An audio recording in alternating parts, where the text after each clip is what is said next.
الا یبلو جو ہے عربی زبان میں آتا ہے آزمانا. خلق الموت والحیات لیبلوکم ایکم احسن عملا. یہی معنی ابتلا کے بھی. ابتلا یبتلی آزمانا. ابلا یبلی جو آتا ہے باب افعال سے، اس میں آتا ہے کسی کو کسی تکلیف میں ڈال کر اس کو نکھارنا، کہ اس کا جوہر نکھر جائے، اس کے اندر جو خیر ہے وہ اور چمک جائے، لوگوں کو بھی معلوم ہو جائے کہ یہ شخص اس مقام کا اہل ہے، اس کے اندر یہ صلاحیت ہے، اس میں یہ قوت موجود ہے. تو یہ گویا کہ اہل ایمان کی صلاحیتوں کو نکھارنے کے لیے اور ان کے درجات کی ترقی کے لیے بھی اللہ تعالیٰ دنیا کے اندر یہ مصیبتیں اور امتحانات جو ہیں آزمائش کے حوالے سے افراد پر بھی اجتماعی طور پر بھی لاتا ہے. اور ایک اس کا اور بھی ہے، اہل ایمان پر اس طرح کے ابتلاء و آزمائش کی ایک نوعیت اور بھی ہے، اور وہ یہ ہے کہ جو بھی آپ سے غیر ارادی طور پر یا یہ کہ آپ نے کوئی گناہ ارادی طور پر بھی کر لیا، اللہ تعالیٰ اس کی سزا اسی دنیا میں دے کر آخرت کی سزا سے محفوظ کر دے. گویا کہ اس سے بڑا خیر کیا ہوگا؟ یہاں کی سزا کیا ہے؟ جھیل لی آپ نے، بخار آ گیا، ٹانگ ٹوٹ گئی، چلیے 3 مہینے آپ بستر پر پڑے رہے نا، اور کیا ہوا؟ کچھ نہیں. لیکن یہ کیا آخرت کی سزا ملتی ہے؟ بہت عظیم. لہذا کفارہ بناتا ہے اللہ تعالیٰ گناہ، ان جو بھی گناہ ہو گئے ہیں، غلطیاں ہو گئی ہیں، ان کا کفارہ اللہ تعالیٰ بندہ مومن کے لیے. حضور کی ایک حدیث ہے، اس کا متن مجھے اس وقت یاد نہیں ہے، کہ مومن کا معاملہ عجیب ہے، اسے کوئی تکلیف پہنچتی ہے صبر کرتا ہے، وہ اس کے گناہوں کا کفارہ بن جاتا ہے، اور اگر کوئی خوبی ملتی ہے اس پر اللہ تعالیٰ کا شکر ادا کرتا ہے، اس کے درجات بلند ہو جاتے ہیں. تو یہ معاملہ جو ہے اللہ تعالیٰ کی طرف سے بندہ مومن کے حق میں خیر، کہ در حقیقت اس کے ان گناہوں کی پاداش کہ جو اس نے یہاں کر لیے ہیں، یہی دنیا میں دے کر دھو دیا جائے، پاک کر دیا جائے. جیسے آپ کو معلوم ہے دھوبی جو ہے کپڑے کو بھٹی میں چڑھاتا ہے، گرم پانی میں ڈالتا ہے کہ ڈالتا تاکہ اس کا میل نکلے، اس کے آگے پٹکتا بھی ہے ذرا اس کو تاکہ وہ میل اچھی طرح چھٹ جائے اس سے. اسی طرح اگر دنیا میں ہمارے میل چھٹ جائیں، دنیا میں اگر ہمارے گناہ دھل جائیں، تو یہ بڑے نفع کا سودا ہے، بڑے نفع کا سودا ہے، بڑے نفع کا سودا ہے. اس اعتبار سے آپ غور کیجئے کہ اگر یہ حقائق ہمارے سامنے رہے تو کیا کوئی تکلیف دنیا کی ہمیں بھاری محسوس ہوگی؟ ہمیں تو بتایا یہ گیا ہے کہ عسیٰ ان تکرہوا شیئا وہو خیر لکم وعسیٰ ان تحبوا شیئا وہو شر لکم واللہ یعلم وانتم لا تعلمون. ہو سکتا ہے کہ تم کسی چیز کو ناپسند کرو، ذرا آنے کہ اسی میں تمہارے لیے خیر ہے، تمہیں نہیں پتا، اور ہو سکتا ہے تم کسی چیز کو پسند کرو، ذرا آنے کہ اس میں تمہارا شر ہے، لیکن تمہیں نہیں معلوم. اللہ یعلم وانتم لا تعلمون، اللہ جانتا ہے تم نہیں جانتے. اس حوالے سے سبردم بتو مایا خیش را خدانی حساب کم و بیش را. اے اللہ، اس کو کہتے ہیں تفویض. یہ سورہ تغابن کے درس میں یہ تمام مضامین تفصیل سے آتے ہیں کہ ایمان کے جو باطنی ثمرات ہیں اس میں سب سے پہلے مقام رضا ہے، پھر تفویض، توکل ہے. آپ محنت کر رہے ہیں، محنت کر رہے ہیں، محنت کر رہے ہیں، نتیجہ نہیں نکلا. ایک نتیجہ یہ نکلے، ایک بچے نے بہت محنت کی، دن رات کام کیا، فیل ہو گیا امتحان.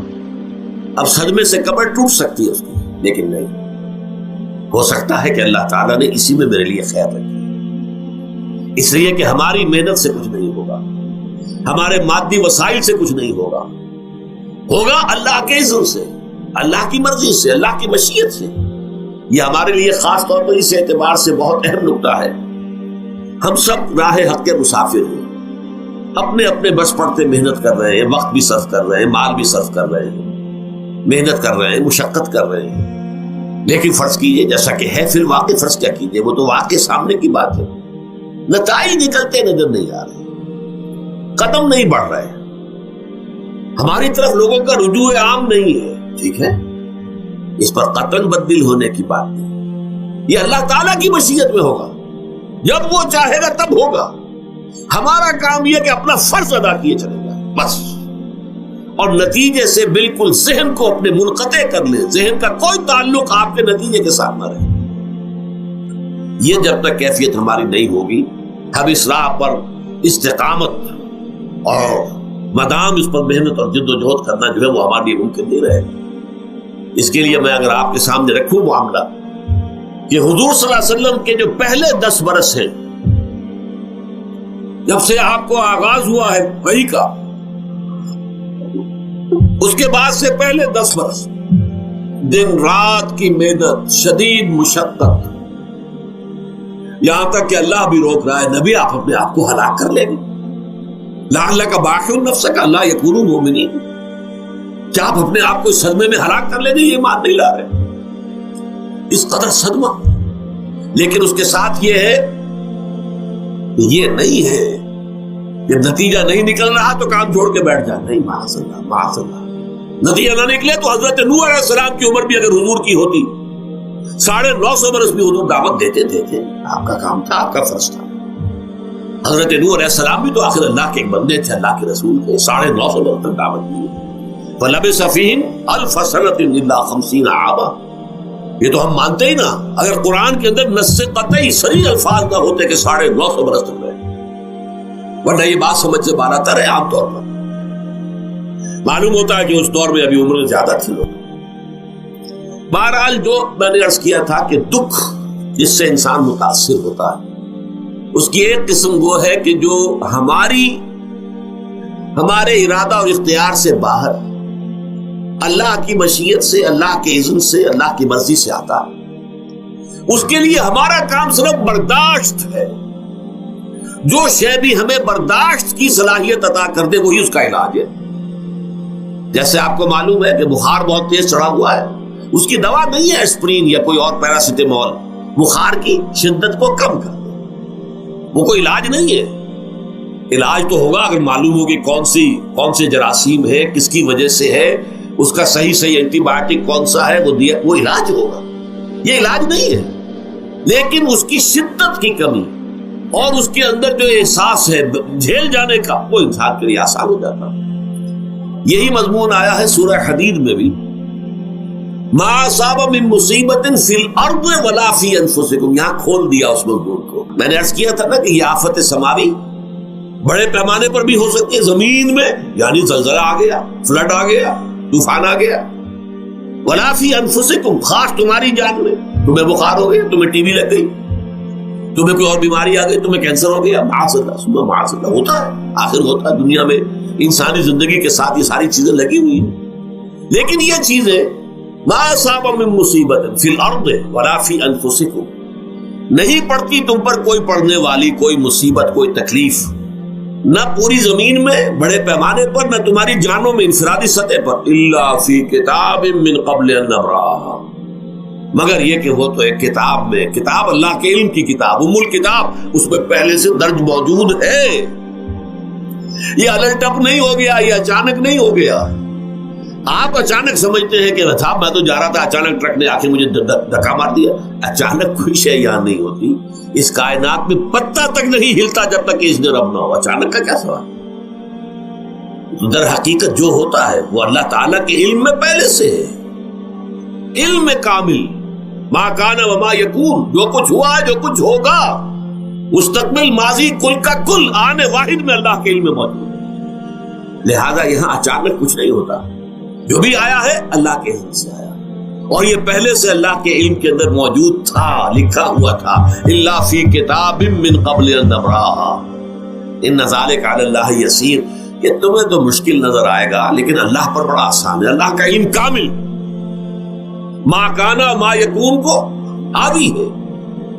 لِکَیْ لَا تَأْسَوْا عَلَىٰ مَا فَاتَکُم، تاکہ تم افسوس نہ کیا کرو ان چیزوں پر جو تم سے چھوٹ جائیں، جاتی رہے، چھن جائیں۔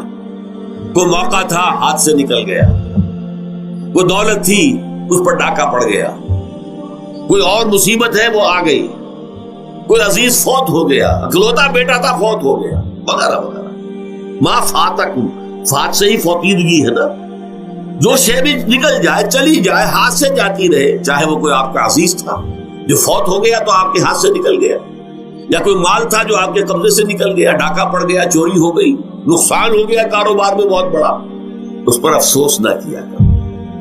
اگر افسوس کرو گے تو اس کا مطلب کیا ہوگا کہ تمہیں اللہ پر اعتماد نہیں ہے، یا تم سمجھتے ہو کہ اللہ کے سوا بھی کوئی ہے جو یہ کام کر سکتا۔